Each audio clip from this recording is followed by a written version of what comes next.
Number 10, Juggernaut. Kane Marco, Earth 616. Let's get the facts out first so we know who we're talking about. He made his first comic book appearance in Uncanny X-Men issue 12. Kane and Charles Xavier were serving together in the same unit, but when Kane was under fire, he ran off to take cover in a nearby cave. Now the cave was actually home to the lost temple of Sidorak, so Kane grabbed this glowing ruby from the lap of an idol, read the inscription, and possessed the power of the Crimson Bands of Sidorak, becoming, you guessed it, a human Juggernaut. Now he doesn't need food or air to survive, so that's pretty clutch. So eventually he found his way out of that collapsed cave, and his super strength and invulnerability made him an absolute unit, a force not to be messed with. Once he was free, he had to destroy an entire village in order to get that Juggernaut title. He had to take out the previous man who held that Juggernaut mantle, Jin Tycho. Now, at one point, he joined the X-Men, and then he accepted Xavier's offer to live at the Xavier School, but after a young boy he befriended named Sambi met his fate, Kane embraced the dark life and the Sidorak energies once again, and went back to his villain ways. But it wasn't always like that. Number 9, Good Guy Kane. For this next entry, we're going to look at X-Men issue 435, titled The Trial of Juggernaut. Now, correct me if I'm wrong, but I think it's standard practice for professionals not to hook up with your clients, right? Because Jen Walters didn't get the memo, it seems. Jen was representing Juggernaut, and in a moment of heroic actions, Juggernaut kind of proves that he's not all bad. He has the perfect opportunity to escape, but he doesn't. Instead, he actually saves the day. When one of those annoying guards begs for his life, he tells Kane he can just go. He's like, don't kill me, just leave. There's literally a hole in the wall. You can go. So Jen Walters is like, interesting. Why didn't he leave? Is this a scam? Why didn't you escape, Kane? Talk to me. And then Jen asks him about women's rights. And then the next page, we see this. The room is a mess. The bed has been broken into the ground. The lamp is busted and the windows just wide open. They're just like, we're not even gonna shut these a little bit. We're just gonna keep it open from here to here. No problem, let's do it. I mean, there's zero attempt at any privacy in this scenario. It's kind of wild. But it seems like they had a good time, which is a total improvement from the day earlier. And before we continue on with this list, if you want to go ahead and give this video a thumbs up, if you want, no pressure, but it does help us quite a bit, especially while we're working from home. You guys are the best. Thank you so much for your constant support. Now let's get right back into this list. No more wasted time. Number 8, X-Men The Last Stand. So when Juggernaut finally hit the big screen and joined the X-Men in The Last Stand, it was nothing really like the comics. I mean, it's kind of hard to find an actor to play this beast. I mean, you could have the biggest man alive, like the Mountain from Game of Thrones. You could probably play him, but he still wouldn't be big enough. Actor Vinnie Jones stepped up to the bat. I mean, Vinnie himself is massive. That actor could fold my bones into a Ziploc bag easily. He's huge. Very intimidating man also. The character was portrayed as much weaker than Kane in the comics because they had to. Now I wanted to put this version in this list a little bit later so you guys could see the main difference between comic book and movie. He's strong, but he's not quite large enough, unlike his most recent big screen appearance. Number 7, Enchantress. Enchantress is vastly powerful when it comes to her magics. She's one of the most powerful magic users in all of Asgard and within the Marvel multiverse. And even though she's a magic user, which are typically known for being pretty squishy in general, she is surprisingly strong because she's also Asgardian. Enchantress has been shown to seduce a number of men with her charms and beauty, except for those with the strongest will. She is trained with various Asgardian magicians and even was Karnilla's student at one point. She can conjure up magic strong enough to destroy a god, though weirdly not strong enough to destroy Vision. Android loophole, I guess. She's easily defeated other immensely powerful magic users, and I'm sure that if she and Darkseid faced off, she'd prove that Enchantress should never be underestimated in battle. Number 6, J2. Coming at us from the MC2 universe, Zane Yama made his debut in What If Volume 2, issue 105. Now, he is the son of the OG Juggernaut, Kane, hence why his name is J2. But growing up, he never had that guidance of his father, as Kane Marco went missing during an X-Men mission. But through willpower alone, Kane could transform into this Juggernaut. He made his own armor to go along with the sheer force, donning the nickname J2, Juggernaut version 2. Now he joined a group called the A Next, which is a group of children whose parents were also a big deal in the super life. He was also offered a membership to the Uncanny X People, which was led by an older Jubilee, but he declined, still assisting them on a few missions here and there. In J2 issue 12, he learned from Cyclops that his father was being held prisoner by a villain called Nemesis in an alternate dimension. Now the Sorcerer Supreme Doc Magus helped out, and J2 was reunited with J1. How lovely is that? Number 5. Magneto. Magneto is an extremely powerful mutant. He is known as the master of magnetism, and his power set allows him to control and manipulate anything that might be considered magnetic fields, and anything metal based usually. Guns are useless against him. He can disassemble them or crumple them with a mere thought, and can use his powers even to move giant mounds of rock by grabbing hold of the metals within them. He has used his powers in tandem with his daughter Polaris before to move an entire island, and he also used his powers to give Mars a jumpstart when the mutants were terraforming it in the planet-size X-Men issue from 2021. We see Magneto here grabbing all the iron needed for the project and bringing it to Mars, and using his powers to upstart the molten core, compressing it and bringing it to the required temperature. Number 4. Brother Kane. Coming from the Age of Apocalypse universe, Brother Kane first popped up in Excalibur issue 1. In this reality, Kane absorbed the Crimson Gem of Sidorak, and after he found out about his brother's passing at the hands of Legion, he became a monk and traveled to a safe haven called Avalon. So when Mystique and Nightcrawler came to Avalon to take Destiny back, Destiny had a vision of Avalon's destruction, so she needed Kane's help.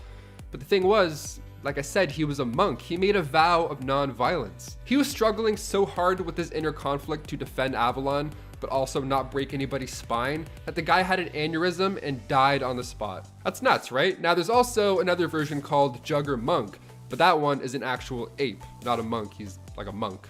Monkey ape. You get it. He comes from the Marvel Apes universe, obviously. He worked for the Ape Vengers, and there's not a lot of action with him, but I figured I'd mention him somewhere in this list because he's too fun not to. Getting close to the end into number 3, Electro 2099. You want futuristic villains? One look at Electro 2099 and you'll be ruining your pants in more ways than one. Electro 2099's origin is the most future thing you could get, with his original form being a robot construction worker. But this robot's creators became frustrated and unsatisfied with his work, so they sent him to a robot torture experimenter.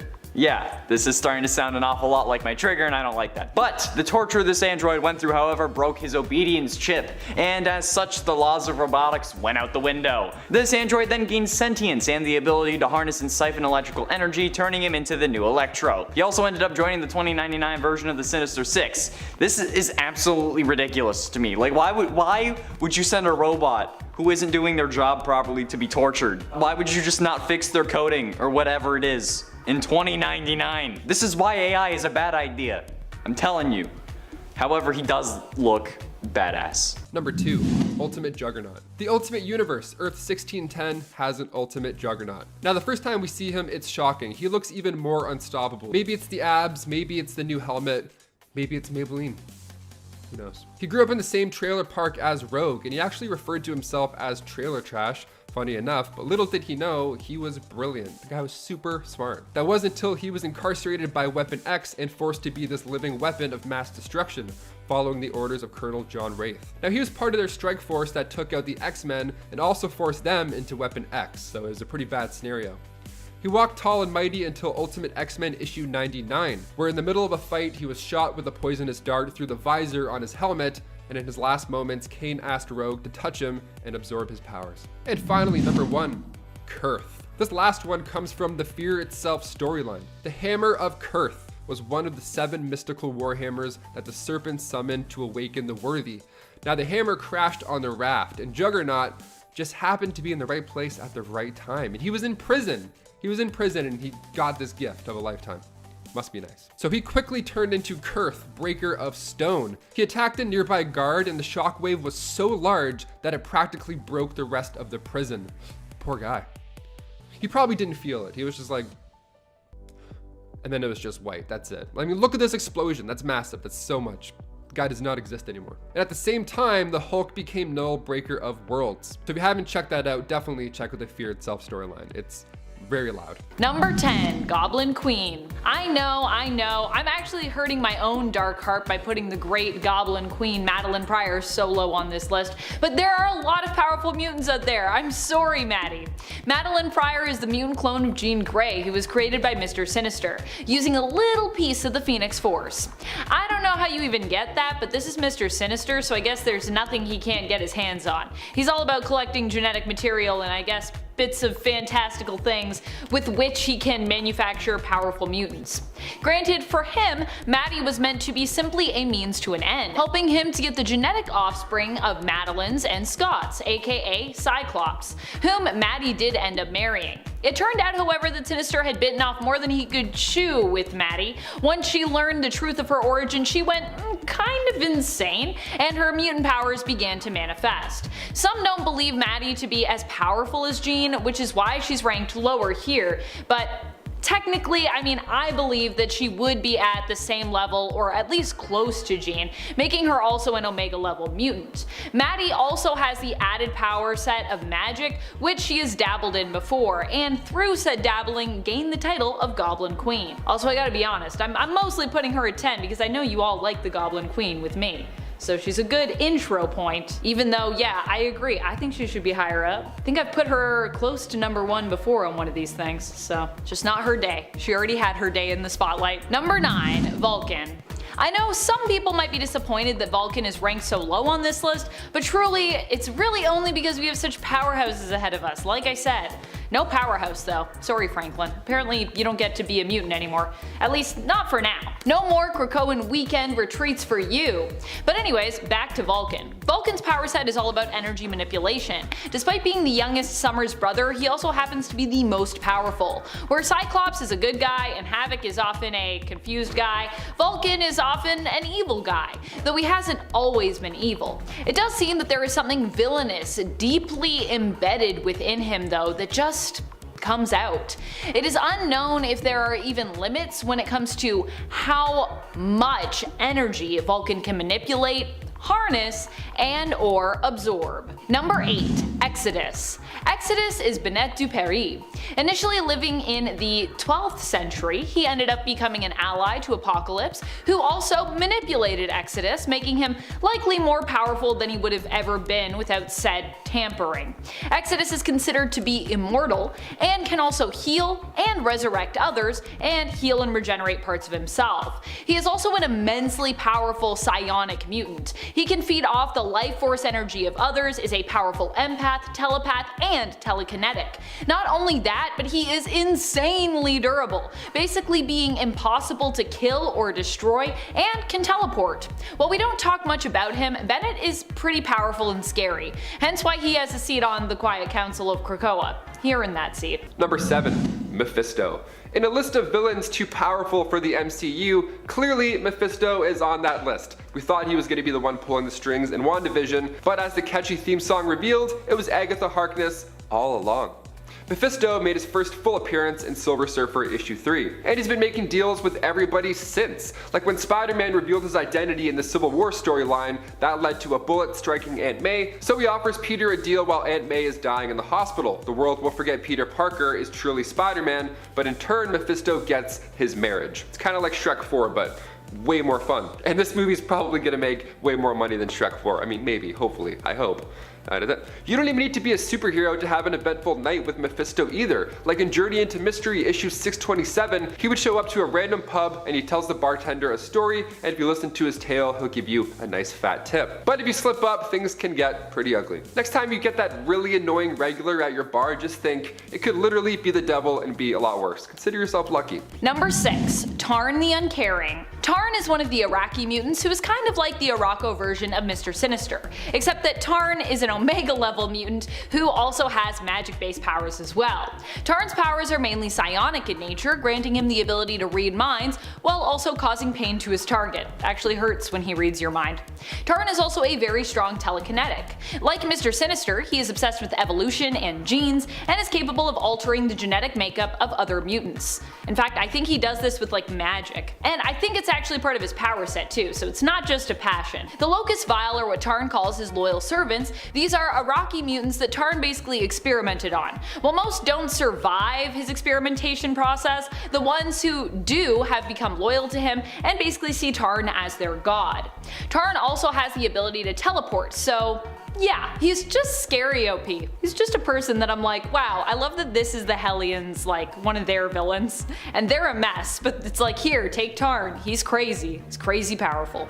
Good luck. Halfway through into number 5, Technarchy. We all love a good alien invader storyline. They always give us ideas of what to do and what not to do if we ever end up in the same situation making first contact. However, in Marvel's 2099 series, one race of aliens known as the Technarchy is not only a badass name, but the absolute pure definition of demonic cyberpunk, and I think that at this point you can see why. This race of aliens are cybernetic, shape-shifting, and giant techno-organic entities that love violence as all higher life forms do. They were created by the Phalanx, another alien race, but since they love violence, they also hate their creators just for the sake of it. It's so bad in fact that they don't even consider them their creators, and rather just a sucky version of their own species. Yeah, these aliens are racist. And they can also infect organic beings with a techno-organic virus that turns organic matter into technology that I'm guessing they then consume. This is actually insane, but they're my new favorite alien race. Number 4, Genesis.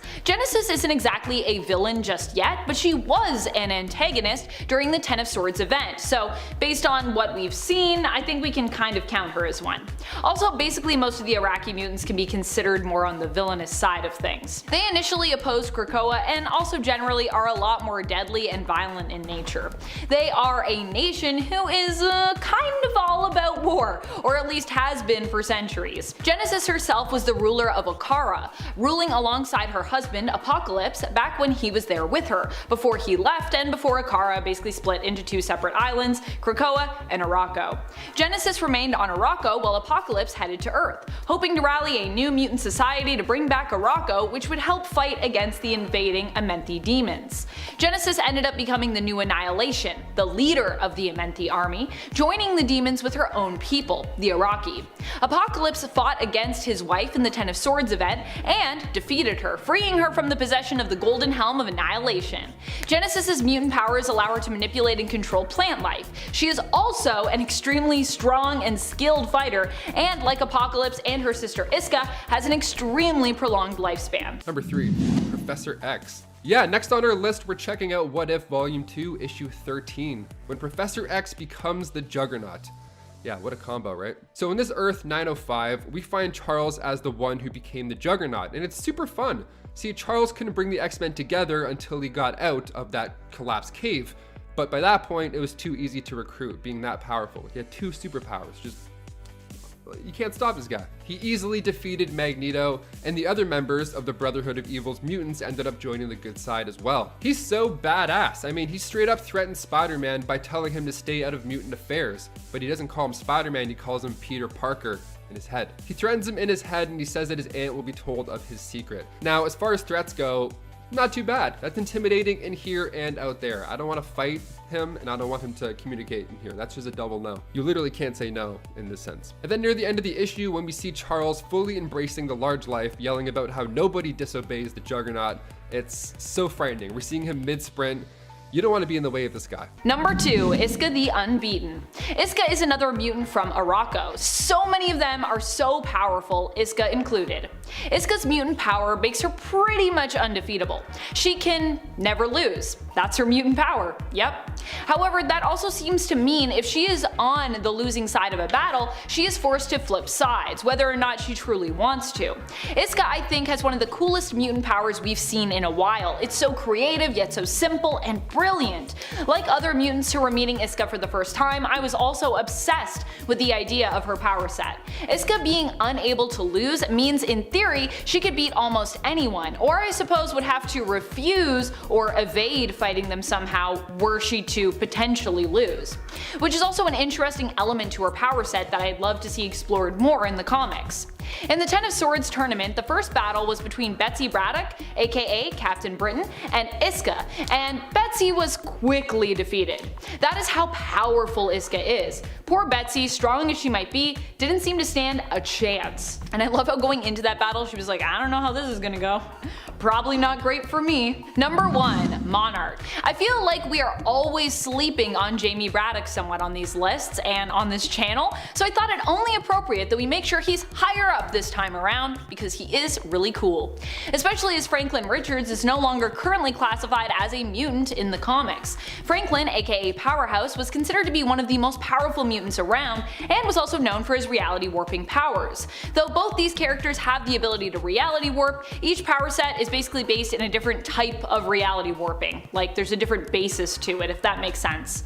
Monarch's powers work on a quantum level, and although there are people who can influence Monarch's powers by manipulating his mind, as we saw Jean do in Planet-Size X-Men, he also is pretty powerful as someone who can just make things happen and think things into existence, basically. As we also saw in Planet-Size X-Men. When he was like, oh, you need a thing? Boom, done. Kicking off the list at number 10, the Maestro. The Maestro first appeared in Hulk Future Imperfect. Now this is a crazy version of the Hulk, of course from an alternate future, 100 or so years later. Now this is after the world has fallen apart due to a nuclear war. Nearly every superhero had been killed off at this point. It was a grim future, that's for sure. Now radiation was killing off average Joes like us, but for the Hulk, I mean, he just absorbed all of this. He got stronger, and dare I say it, he got smarter. The only way to defeat this older, now bearded Hulk was to go back in time using Doom's time machine and using that first gamma explosion to wipe him off the map so he never existed. I hope we can see this guy in the MCU. He can connect with astral beings, so maybe Strange will have him in some alternate reality in the next Doctor Strange sequel. Fingers crossed, I'm hoping.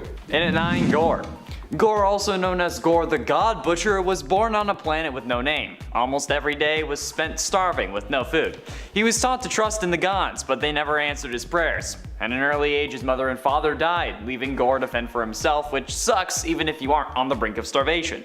Years later, he married and fathered some children. However, most of them died. Man, this guy has a great life. Gore's pregnant spouse Aura was also killed during an earthquake, and one by one his children started dying off until he was left with his one son Agar. He lost faith that the gods he was taught to trust even existed, but when he learned that they did in fact exist, he sought to punish them for not saving his family, despite his desperate pleas. Which I guess is an understandable reaction, but if I found out gods like Thor, Odin, and Zeus and Hades actually existed, I wouldn't think that they could hear my prayers. Cause even if they're gods, they're still, in a way, people, right? Plus, a god killer, it's very forward thinking. Number 8, Ravona. aka Terminatrix. Okay, Ravona Renslayer made her first appearance in Marvel Comics with Avengers issue 23. She was the daughter of King Kirilius, a ruler in the 40th century. It was the last civilization that wasn't conquered by Kang at this point, but Kang spared them because he caught feelings for Ravona. Can't help it, you gotta follow the heart. She refused to share the love because he wasn't royalty, but he was determined to win her over. He was so determined that he summoned the Avengers to that timeline just to fight them and embarrass them, and then in turn impress her. Now it worked because in the following issue, when everybody's making a run for it, she can't leave him. Kang knows even this is a bad idea, but love is love, baby. You gotta do what you gotta do. So if he marries Ravona, Baltag will go against him with Kang's troops, and Baltag did do this. And when he attacked Kang, Ravona jumped in the way using her last breath to tell Kang she indeed loves him. Cut to Avengers issue 267, Prime Kang was able to go back in time and save her. He altered reality so another version of him died instead of Ravona. How sweet / confusing. Ravona's awesome. We get to see her in Loki, and I'm really hoping we get her alternate side as well, the Terminatrix. She's much more of a big deal than the show has revealed yet. She once disguised herself as Nebula in order to infiltrate the Council of Cross-Time Kangs. She's kind of a big deal. And it's 7, Kron Stone. Kron Stone is actually the son of Tyler Stone, and the older half-brother of Miguel O'Hara, Spider-Man 2099, as revealed later on in his series. Kron became a violent person after years of suffering not at the hands of his father, but rather an android housekeeper. Yeah, this dude thought their robot maid was so bad that he went nuts and ended up killing Punisher 2099's family, the Gallows family. This was also before gaining superpowers, since after nearly getting killed by Jake Gallows, the Punisher of 2099, Kron fell into a sewer and floated into this strange black ball. This black ball was somehow the mutated form of the Venom symbiote that had survived without a host for all this time, I guess. The symbiote bonded with Kron and they became Venom 2099. This new version of Venom had also gained acidic blood and saliva, so that's a pretty gnarly power right there. So safe to say Venom 2099 is a pretty futuristic version of the symbiote, especially if you look at him. Hot damn. Number 6. Kronark. Not to be confused with the 64th century ruler from DC Comics, Kronark was once a regular man, and he first appeared in Defenders Volume 2, Issue 12. He was a janitor working for a research group who, of course, spilled something that changed his life forever. He spilled something on the Chronoscepter, so in turn it opened up this time vortex, and out came, you guessed it, dinosaurs.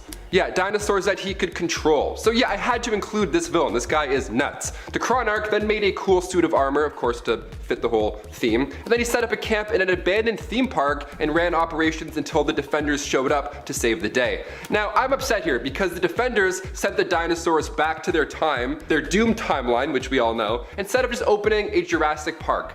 Come on guys, think, profit. Come on, you're Marvel, you're Disney, you like money, do this. Number 5, Marvel Zombies. Okay, this next one is probably the scariest thing I can imagine running into. Ever. The zombie universe, always a juicy one. Earth 2149, so this plague gets everybody, and when Juggernaut gets it, it's a pretty exciting time, to say the least. Kane joined the zombie crew and fought to prevent Magneto from leaving the Baxter building, and Kane was a force, but when it came to the final battle with Wolverine, Logan had the one and only upper hand. Literally, he had one arm. He's talking smack to Logan too. He's like, man, you can't get through my armor, there's no point, let's just get out of here. And then Wolverine sticks his claws not in his armor, but in his mouth. And then he shows Kane up close and personal this new acquired cosmic power. And his head pops off like a bottle cap. Yummy. Wolverine with one arm too. Wow, who would have thought? Number 4, Zar. Spider-Man and Wolverine, the dream team, involved in a pretty intense storyline. The 2010 six-parter written by Jason Aaron begins with the Orb robbing a bank, which I gotta say would be the weirdest and scariest deposit ever. Spider-Man and Wolverine are on the scene and things seem manageable at first, but when a bag of stolen glowing diamonds hits the ground, the daring duo are transported 60 million years back in time. Wolverine knows after taking one breath that this is not Savage Land. Now they're hanging out and an asteroid is heading for Earth. So much later, when Peter has now grown a beard in this altered timeline, Wolverine is also leading the group, the Small Folk. The diamonds activate again, and this time they're shot into the future. What is going on? Okay, so in issue 2, the Orb asked Peter about the diamonds. These diamonds belong to the Tsar. He had them attached to his teeth, real fashionable, real gangster-like. He also has a bat with those diamonds embedded in them. So he has arguably the most dangerous weapon I've ever seen. A bat with time-traveling diamonds sticking out of them. Okay, RIP. His sidekick, Big Murder, was also pretty fashionable. He rocks the Kanye glasses while commuting through the cosmos. It's a pretty good duo. I would never want to fight these guys in any reality, especially not the future. Number 3, Apocalypse. Apocalypse is still one of the most powerful mutants out there. His Omega level power is that of evolution, meaning there is pretty much nothing that Apocalypse can't adapt to survive through. Over time, he gets more and more powerful as well, so the longer he lives, the more unstoppable in theory he will become. Apocalypse has proven just how much of a threat he can be, and all I'll say is I'm glad he's currently on the side of Krakoa, as he makes as powerful an ally as he does a powerful villain. Apocalypse not only has his mutant power set, but is also very experienced in magics as well. Fun fact. Also, Apocalypse may have never formally been acknowledged as an Omega level mutant, but I feel like we gotta count him because he totally seems Omega level, right? He's also come up against other Omega levels and bested them, so that's gotta count for something. Seriously, I couldn't find anything saying that he was Omega level, and I was like, how has this never come up before? How have we never classified Apocalypse as Omega? So whoever is watching this, if you're writing some X-Men comics right now, please do that. Jonathan Hickman, well, your time is coming to an end, but if you're still involved, please help us out. Pass it on to the X folks. Number 2, Ultron. Making his first appearance in Avengers issue 54, Ultron in the comics was originally made by Dr. Hank Pym, but of course he became sentient and turned into a big brass bully. Ultron in the MCU wasn't nearly as cool as the comics, specifically the Age of Ultron storyline from 2013. The story opens up with the world gone dark. Spider-Man is kidnapped by a gang, Hawkeye performs a daring rescue, and then the two then meet up with the rest of the Avengers, or rather, the remaining Avengers ever. That's it. This future is dark and riddled with Ultron drones. Population is running real low. It's a stressful time.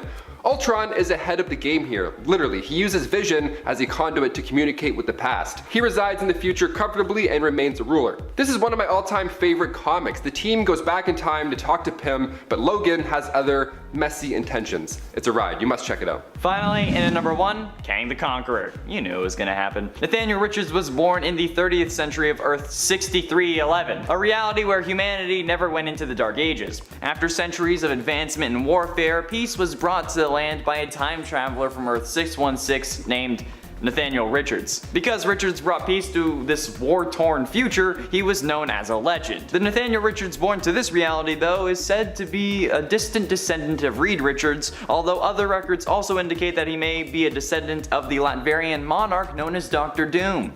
Or maybe some of the shippers are right after all. At the age of 16, intervention from his future self as Kang the Conqueror resulted in a young Nathaniel trying to prevent his eventual transformation into Kang the Conqueror, briefly becoming the young hero known as Iron Lad. The kid also briefly had a stint as a supervillain known as Kid Immortus. Basically, there are infinite versions of this character and all of them seem to have some form of beef.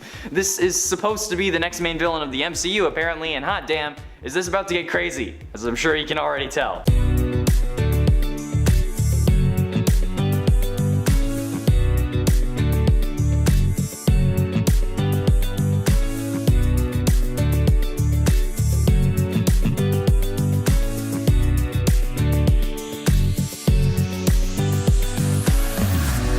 Kicking off the list at number 10, Matthew Malloy. While we're eagerly awaiting the arrival of mutants into the MCU, there's quite a few mutants that I wouldn't want hanging out near Peter, Ned, or MJ, like Matthew Malloy for example. See, Matthew was a regular Joe living in Charleston, South Carolina, but all of a sudden Earth gets hit with a Skrull invasion.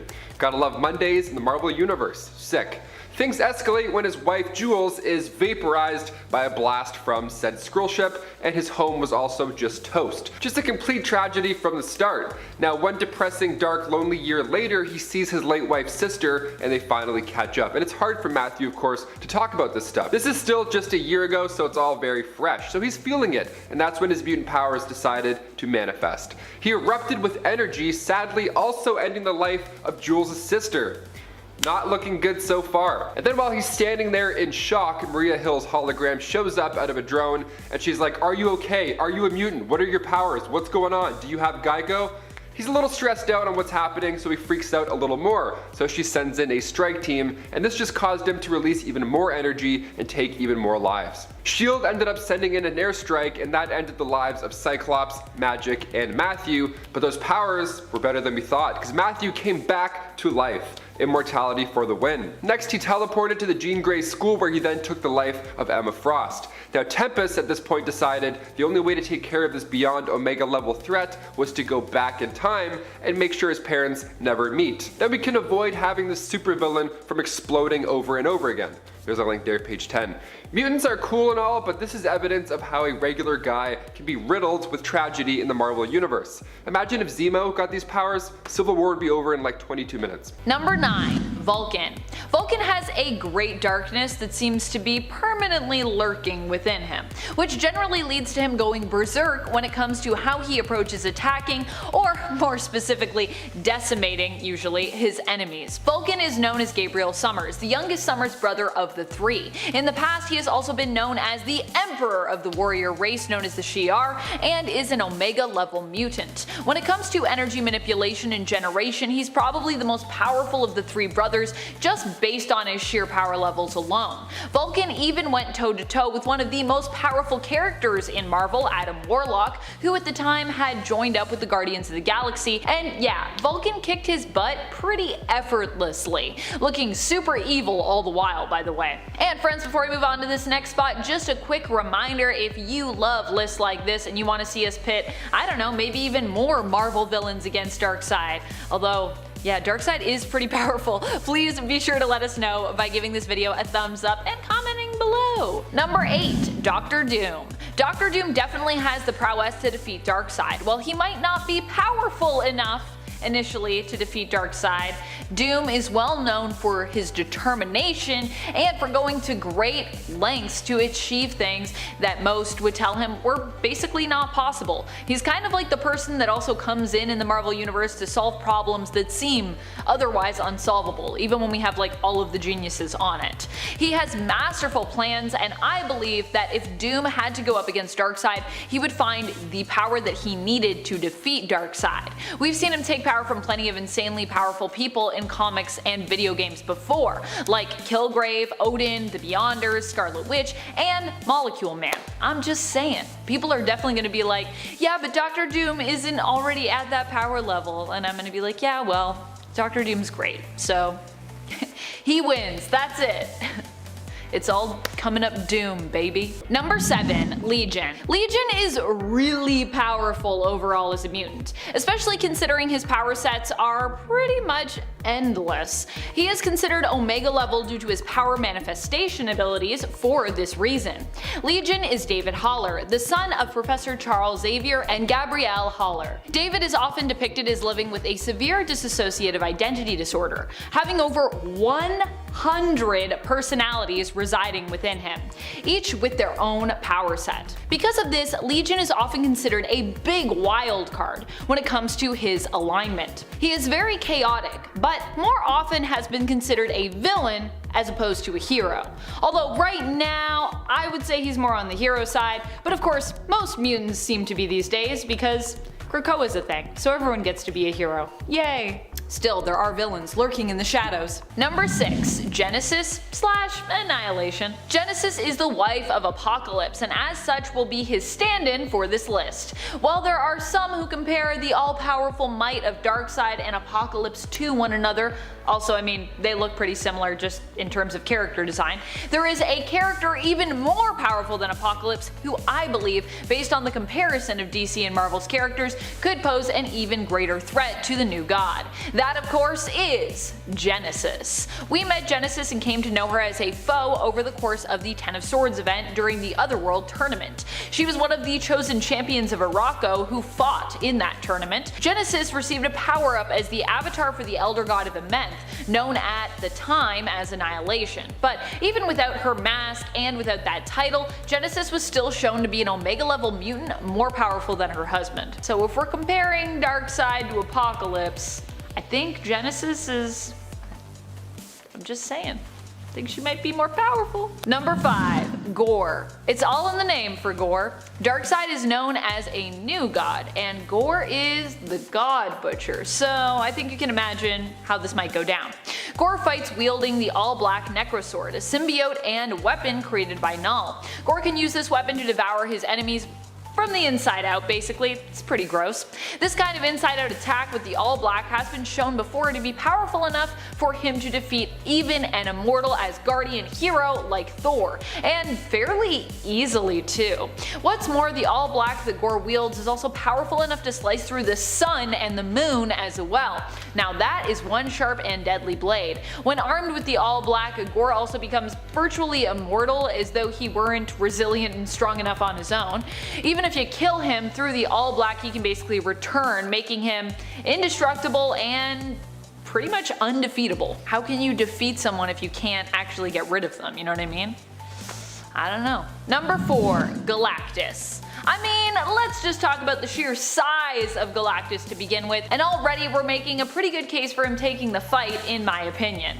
Galactus is the devourer of worlds, and Darkseid could be the inhibitor of a world that Galactus would end up destroying. Even when Galactus is hungry, his strength is pretty great. He has been shown as being able to engage in a fight with the Phoenix even while in such a state, which, I mean, I wouldn't expect him to win because Phoenix, but I also think that is immensely impressive given how powerful the Phoenix and Phoenix Force is in general. Number 3, Null. Null is shown as being one of the biggest bads currently in the Marvel Universe with the King in Black event, and he has proven time and time again just how hard it is to stop him. He's relentless, doesn't give up, doesn't back down, and is very hard to actually kill or injure.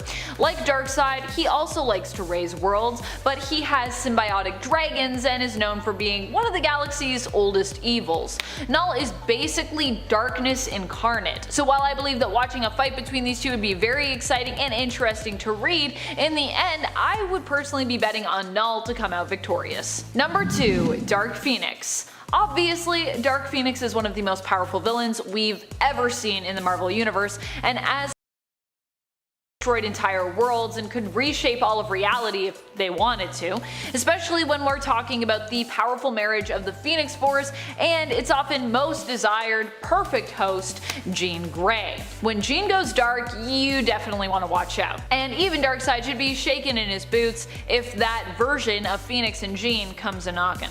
I mean, we should all be shaking in our boots, really. Number 1. The Beyonder. Initially, the Beyonder wasn't even from the Marvel multiverse that we have come to know, but another multiverse completely separate. In that multiverse, the Beyonder was everything, and everything was him, making him pretty much the god of that multiverse. A hole into our multiverse was created when Owen Reese experienced the accident that turned him into Molecule Man, and it was through this hole the Beyonder became aware of this Marvel multiverse, and basically decided ultimately to come on over and to mess with it. At least that was the initial backstory. Later on his story would be altered somewhat and we learned that there was actually an entire race of Beyonders, but either way the Beyonder remains one of the most powerful villains around at Marvel, especially in those older days, considering that he is beyond multiversal and can with ease, and even sometimes without even intention, destroy multiple realities and reshape multiverses. Who do you think would be able to take on Darkseid from the Marvel Universe? Number 10. Kul Borsen. While the Serpent is not as powerful by himself like Darkseid, he doesn't usually come alone. During Fear itself, he recruited his own allies when he activated the Hammers of the Worthy, who found their own hosts, causing global chaos and destruction, and giving the villains and corrupted heroes who wielded those hammers immense power. Kul Borsen is Thor's uncle, who was imprisoned by his own brother Odin, and craves power that he claims was rightfully his before he was locked away. Fear gives him strength, and while Darkseid might not be afraid of him, there are plenty people on Earth who could power him up with their fear were he to return. Inevitably, Thor did defeat the Serpent, but it cost him his life at the time, and all the heroes of Earth were still kinda needed to come together in the fight against all the fear that Kul Borsen's return had unleashed on the world. And at 9, Necron. The Blackest Night storyline is probably one of my favorite DC Comics events, with a whole slew of heroes being, for lack of a better term, resurrected using the powers of the Black Lantern rings. Necron is DC's embodiment of death in a sense, at least if you're not a speedster, and he wanted to eliminate all life in the universe, because like I said, that's what all great villains want, right? Like, what's the point of wiping out the universe? Like, what are you gonna do then? Do all villains just want to die? Like, at least Damien Dark had a plan on how to keep himself and his family alive. Why would someone want to destroy everything and everyone, including themselves, or leave like nowhere for them to actually rule over? It just makes no sense to me. Like, if there are no living people and they're all just Black Lanterns under your control, would you really feel like you're in charge? I mean, would you really be having fun? Part of the fun of being the villain is having people to kill or control or subject or whatever you want to do, right? It doesn't make sense to me. Either way, Necron got pretty damn close to seizing control of the universe since, you know, he raised heroes like Superman from the grave. If the White Lanterns didn't exist, he would have won, let's be honest. And at 8, Nihilus. Nihilus is an interdimensional insectoid conqueror and tyrant hailing from the Negative Zone, a pocket dimension located on Earth 616. When Nihilus discovered the opposing force, the Negative Zone's counterpart, the Power Cosmic, after years of long failed conquests, he finally had the power to fulfill his dreams. With an entity named Ravenous, who at the time wielded this power, he invaded the positive matter universe through a portal known as the Crunch. Many worlds and many heroes fell before his Annihilation Wave. The Annihilation Wave was Nihilus's interdimensional invading force. It was an incredibly powerful force which laid waste to galaxies, slaughtered numerous worlds, and captured or killed cosmic beings, so yeah. And Nihilus came close to accomplishing his goal as well, even taking several Galactus heads, just heads of multiple versions of Galactus. However, he was ultimately unsuccessful, but he came even closer to winning and destroying reality in the What If Annihilation story, which I hope we get to see a version of in the Disney Plus series since it takes place shortly after Civil War. And it's 7, Reverse Flash. Reverse Flash in the season premiere of The Flash Season 3 may not have obliterated the world, but he did end up destroying the world that we knew for the CW-verse, and ended up changing the timeline so much that it even affected characters in other shows. In the Season 2 finale, Barry decides to go back in time to save his mother, similar to the Flashpoint storyline. However, this time, Wally is the Flash, and Barry isn't. However, he starts losing his speed and his memory of an old life, which he thinks is a bad thing.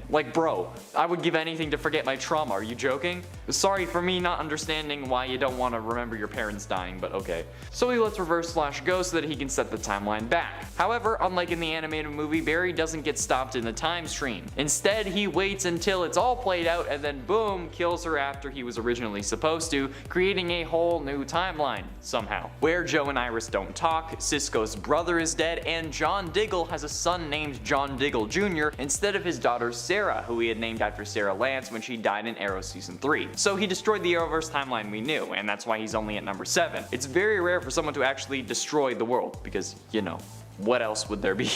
And in 6, Aquaman and Wonder Woman. Oh, look at that! I managed to squeeze 2 Flashpoint numbers into this list, hell yeah. In the animated movie The Flashpoint Paradox in the DC animated universe, the world is so much different to its CW counterpart. Mostly due to the war between Aquaman and Wonder Woman, who ended up being the villains of this movie, thanks to them being former lovers while Aquaman was married to Mera, who Wonder Woman then killed when Mera tried to get revenge. But to be fair, she also wears Mera's crown, so it's not really oh, it was self-defense. However, this war resulted in the destruction of the planet at the literal moment Barry was able to get enough speed to go back into Speed Force. It was a suspenseful moment where Reverse Flash had just been killed by Batman, so Barry could have enough speed to run back and stop himself from saving his mother. I mean, he managed to get into the Speed Force before the world's destruction caught up with him, but the world was still destroyed, so it's good enough for me. Halfway through and in number 5, the Night King. Oh, what's that? A non-comic villain? Hell yeah it is. The Night King is in essence the big bad evil guy of Game of Thrones. Sure, there's the Game of Thrones that they're playing like chess combined with Risk, but come on, the Night King was the whole first half of the final season. The Night King was the master of the first White Walkers, having existed since the age of the first men. He was also the supreme leader of the Army of the Dead, because, love that. The Night King was the first man who was captured by a tribe of children of the forest. Leaf, who was amongst the group, pressed a dragon glass dagger into his chest, causing his eyes to turn blue and turning him into the first of the White Walkers. However, the White Walkers soon turn on their creators and become the ruthless rulers of the land beyond the wall. Nobody believes that they exist, and those who see them rarely live to tell the tale. However, come season 8, spoiler alert for the rest of this number now, the worst of all seasons, the Night King finally makes his play on Westeros, and honestly, he should have absolutely won. If George R.R. Martin had really been writing these final scripts, the Night King would have won, and honestly I think that's probably the way that the books are gonna go when/if the final one's completed, because it's George, he's gonna have the bad guy win. In this show, he gets killed by Arya Stark, which should absolutely not have happened, but hey, girl power. I still wanted to see him win though. He should have won. He would have won. And at 4, Thanos. While he may have only wiped out half the universe, Thanos is certainly a guy who destroyed the world. It's not in a literal sense, but wiping out half the population does kind of destroy the world in a more figurative sense. We see it even after 5 years later in the MCU. The world still misses half the population. Everyone lost someone, and that's the drive that causes the heroes to fight back and bring everyone back even after 5 years. I mean, the Avengers literally risked their lives traveling through the quantum realm and time in order to save everyone. Save the billions of people that Thanos destroyed, and honestly, that's why he's on this list. He destroyed the planet by destroying half of life. Sure, he was partially right and the Earth was starting to heal itself, but the people weren't, and I don't think that little bit of good that is coming from that really matters when everyone has lost someone they love. It's pretty damn insane. And not only that, but the world is also destroyed when everyone gets brought back. And while yes, the Avengers are the ones who did the whole resurrection thing, it's Thanos who made it required, who made everyone miserable, and even 5 years later, people still can't get through a date without crying. So, yeah, it's Thanos' fault. And at 3, Surtur. Surtur's purpose was to destroy the world, or I guess technically destroy Asgard, which is a world. Surtur was a significant figure in the prophecy of Ragnarok, as the one who would initiate the fall of Asgard. Seeking to prevent this prophecy though, Odin defeated Surtur thousands of years ago, like 500,000, taking the source of his power, the eternal flame, back to Asgard, and confining Surtur to his own realm, where he remained for over 5,000 years. After Odin went missing following the second Dark Elf conflict though, a weakened Surtur intended to finally start Ragnarok, only to be defeated and killed by Thor. Despite this, Thor realized that Ragnarok had to happen to stop Hela, so Loki resurrected him with the Eternal Flame and used him to defeat Hela and destroying Asgard. The Fire Demon obviously fulfilled his prophecy and destroyed Asgard along with Hela and himself in the process. At least this is realistic. At least Surtur knows that he's gonna die when he destroys the world. So I mean, like, he did actually destroy a world. Like, he destroyed one of the realms, so he fulfilled the prophecy. So hell yeah, I'm including him on this list. I love a man who's willing to go down with his cause. Penultimately, in at number 2, Abraxas. Abraxas is in essence the embodiment of destruction in the Marvel Universe. This guy wanted to destroy the multiverse and everyone in it just for funsies. When the Galactus of the Prime Reality died, Abraxas soon began to just cut through various alternate realities. He also killed off other versions of the Galactus because, you know, he could. Abraxas used the head of one of these Galactuses. Galactus? Galacti? I actually think Galacti sounds better, because Galactus sounds like cactus. Anyway, he used this head to home in on the main continuity's Earth and to plant a mole in the form of an alternate universe version of Harold Nova, who was dead in their reality. On Earth though, Abraxas attacked the Watcher and stole half of his signature medallion. Abraxas then taunted the Fantastic Four with the inevitability of his arrival, enticing them to search for the ultimate nullifier, which he was actually looking for. The clues to the location of which were scattered among realities. The Fantastic Four actually did find the ultimate nullifier, and then Abraxas showed up and stole it from them, because that's what he wanted all along. Using this nullifier, Abraxas was going to wipe out reality, and honestly, if it worked for plot and basically the godchild that is Franklin Richards, he would have gotten away with it too, if it weren't for you meddling kids and your damn sister.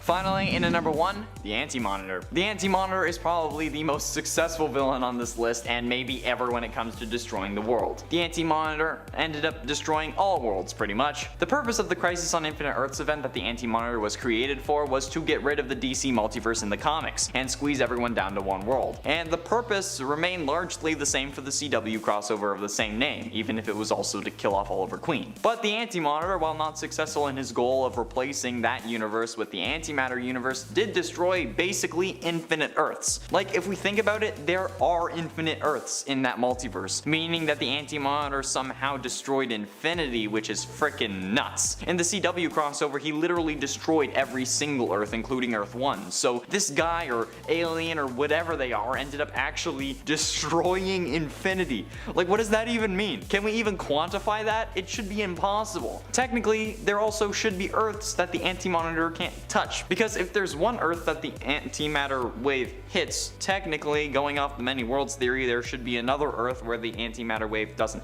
touch it. So forget the Flashpoint paradox, try the Anti-Monitor paradox. There you go. In at 10, Damien Dark. Okay, so while not actually destroying the world, if Damien Dark from Arrow Season 4 didn't have to be defeated for the plot, he would have very well accomplished his goal. The goal being to get all of his loved ones and some savvy investors into a climate-controlled bubble underneath Star City, and live there while the world recovers from him launching every single nuke in the world at once using the Rubicon program from Argus. He had obtained the program and launched all the nukes, however Team Arrow, and more specifically Felicity and Curtis, were able to shut down most of them. The deaths from all over the world would have also given Damien immense power, basically making him immortal. His philosophy was that humanity cannot be saved, and that the world in fact required a reset in order to save it. And honestly, I think he's probably right. The world is in desperate need of saving, and I'm all for wiping out the entire human race. Oh, I'm okay, I swear. Number 9, Molecule Man. Owen Reese started his days out as a small, puny, ridiculously looking laboratory technician whose life changed forever one day at work. Also, that's how the Watcher described him. I'm not being mean. He's breaking down his origins to the Fantastic Four, and he's low-key roasting the guy the entire time. It's pretty great. He was working for Acme Atomic Corp, but one day he got distracted and made a mistake while making adjustments to that atomic machine. He was distracted because he was monologuing about how much his life sucks. He was like, oh, I'm just a nobody wearing green pants at work, boo-hoo, no one knows my name. And then in the middle of his pity party, he gets blasted with energy, but somehow he survives. His boss of 12 years calls him in the office and he's like, hey, I heard about your accident, Mr. whatever your name is. We can't have that happen here. You're fired. Which, first of all, as far as lawsuits go, could you imagine? But Owen doesn't pack up and leave. No, instead, he pulls out a wand that can control his powers and he turns Boss Man into a snow cone. He can now control every molecule in the universe, and like Reed Richards says, if a man can control molecules, he can control anything. Guy's really brilliant with that groundbreaking assessment. Thanks, Reed. And before we continue on with this list, if you want to go ahead and give this video a thumbs up. It's a lot of dark, tragic stuff going on here, so let's brighten the mood a little bit by doing a little hitting that button. Thanks so much, you guys are the best. Back to this list. Number 8, Mad Jim Jaspers. Old Jimmy J. Okay, he made his first appearance in Daredevil's number 7 back in 1983. He was created by Alan Davis and Alan Moore, and when he first hit the pages, he was a British politician serving as Prime Minister of the United Kingdom. He was serving as a member of Parliament for Haslab West, and he wasn't a fan of superheroes either. He wanted to keep Britain safe, and superheroes crashing through buildings and punching each other in the back, no thanks. Sounds like the opposite of safety. They're old school, I get it. But he also wasn't alone. Many others agreed with him, and in turn, he won a general election. Only 2 issues after he's introduced, we find out he's a mutant with reality warping powers, who of course is also insane. He was just taking out other heroes so that he could rule secretly. Classic little twisty twist.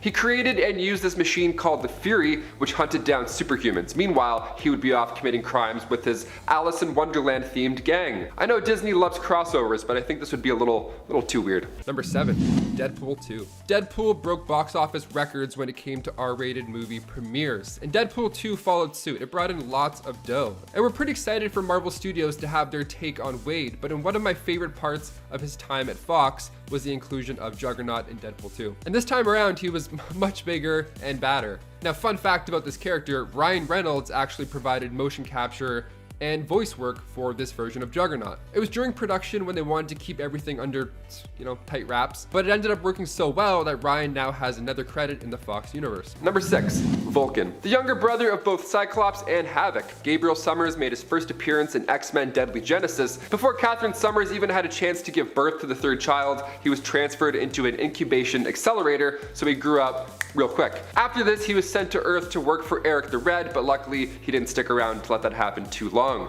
He changed his name quickly from Gabriel to Kid Vulcan, which sounds way cooler already, but was also inspired by Roman mythology. I guess the other names already belong to DC characters. But Xavier eventually met him, and because of his mental powers, he knew that this boy was a relative to the Summers family. Vulcan had forgotten about his history at this point as well, but he suited up with Petra, Darwin, and Sway, and together they rescued the original X-Men. It wasn't easy though. Cyclops thought Vulcan had died when the island decided to fight back. Vulcan is an Omega level mutant, and he's also insane. What a jazzy combo. Vulcan can manipulate, absorb, and control energy. This includes Cyclops' optic blasts or even Adam Warlock's energy. And of course, interstellar flight makes those cosmic commutes nice and smooth. Number 5, Onslaught. Making his first debut in X-Men issue 15, Onslaught was a sentient psionic entity created from the minds of Charles Xavier and Magneto.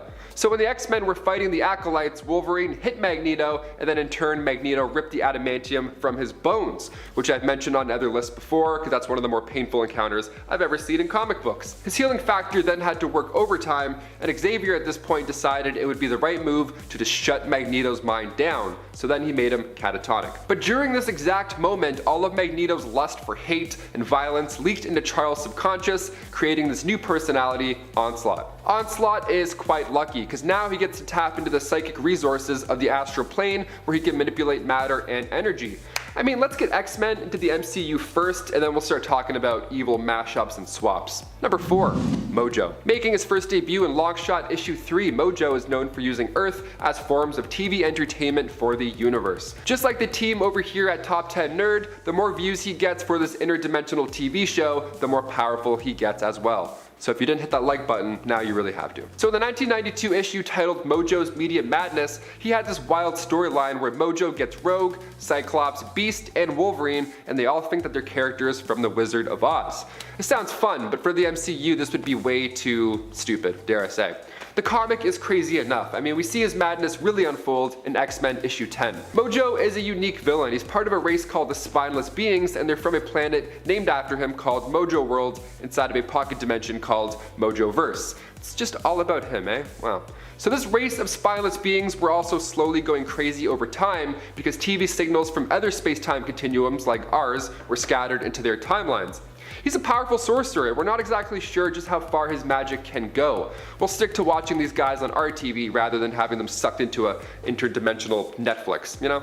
That sounds better. Number 3, Apocalypse. Making his first steps in Marvel graphic novel issue 17 and then making his first full appearance in X Factor issue 5, Apocalypse was born nearly 5,000 years ago at the edge of the Valley of the Kings in ancient Egypt. He was abandoned by his tribe because of the fact that he looked different. He had the Blue Man Group avatar vibe going on, so they left the child. How mean. Later on, he was raised by the nomads with the idea that only the strong survive. So already such a tragic childhood. Now in the desert, along came Baal of the Crimson Sands, leader of the Sandstormers, and he saw this kid crying, and he also saw potential, because clearly he was different. So he named him An-Sabanur, which translates to Morning Light. He grew up becoming the most feared in the land, and eventually Baal led him to Rama-Tut's time ship in an underground tomb.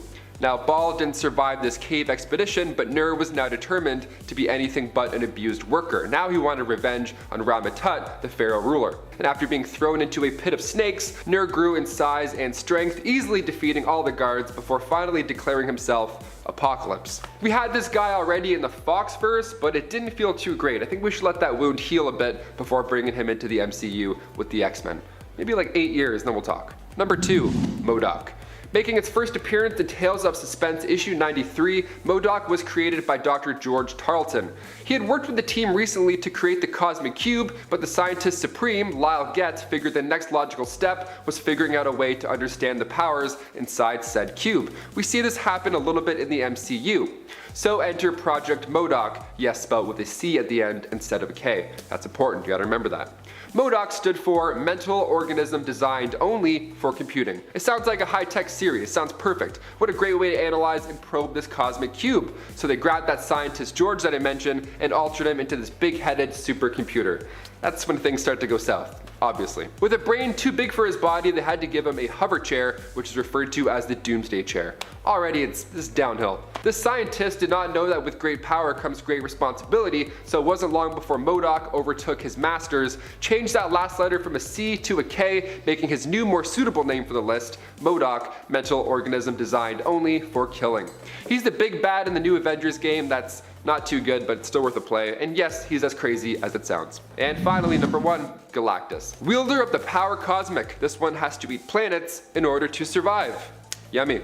We saw him in Fantastic Four, Rise of the Silver Surfer. Well, I mean, we saw a cloud that sort of looked like him, I guess.